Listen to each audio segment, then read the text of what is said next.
it's in the middle of the county. Hopefully it'll suit everyone. Everyone's coming the same distance. You'll know exactly that there's a pitch there for you if you do want to change your training, or if you have a challenge match or whatever, you know that the pitch is going to be there available, hopefully. So it will make a big difference, even to managers and secretaries. It'll help everyone out in the long run. It's great news really. This time last year I think plans were put in place, and just to hear that a training centre of excellence for all Offaly teams has been put in place, and it's I suppose it's great work from all levels, from county board to clubs, societies, just looking for. Offaly I think needs a training base, you know, a centre of excellence for all our teams.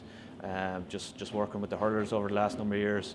Our secretary Tony Murphy he's been under a lot of pressure just to get a pitch, and I don't blame the clubs or anything. They need their pitches too, but you do need, when you're training as much as inter-county teams are now, they need a centre base where they can rely on a pitch that they can get straight away that evening or whatever.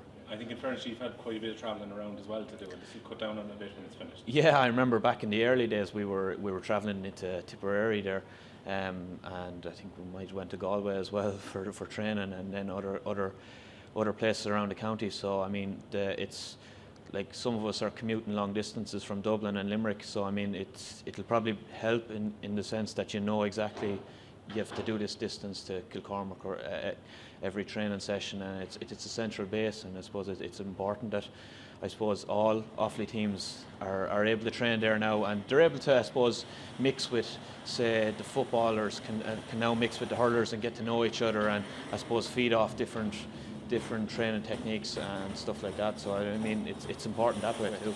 Any addition of a pitch or anything is great. It's a great aspect, or a great addition to anything in Offaly ladies football. It'd be great to know a pitch that we can train in whatever time of the week, and know where we're going to train every week, so that we're not thinking about which pitch is available, and just it'll be good quality as well. That would be important to us. And I would think as well that the floodlit facility will help too, because you know, like some of the places you guys have had to go, it's chasing the grounds to try and make sure you've lights as well. Exactly, yeah, and especially if you want to get back training nice and early. So if you want to start November, December, it's great to have a facility where there is floodlights, so you don't have to worry about timing as much as if we didn't have the pitch in Kilcormac.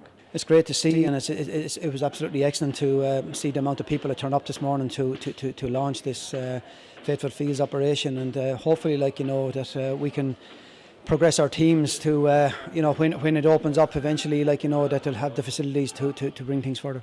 Like, it's quite well known Offaly footballers have trained outside the county quite a bit, and to have a base with floodlights inside the county is going to be huge, isn't it? Yeah, it's going to be massive, like, you know what I mean, and not just to have the base, but have the quality pitches that we expect to have when this is developed. Like, you know, it's always the, you know, the idea of a manager to be able to go to the one destination and train. It brings unity and conformity to a situation. So hopefully, like, you know, when it's up and developed, like, you know, that these players can have a place they can call their own and go there and train on a regular basis. Jean Brady, the man with his busy schedule he has, is a world star, taking time to be here.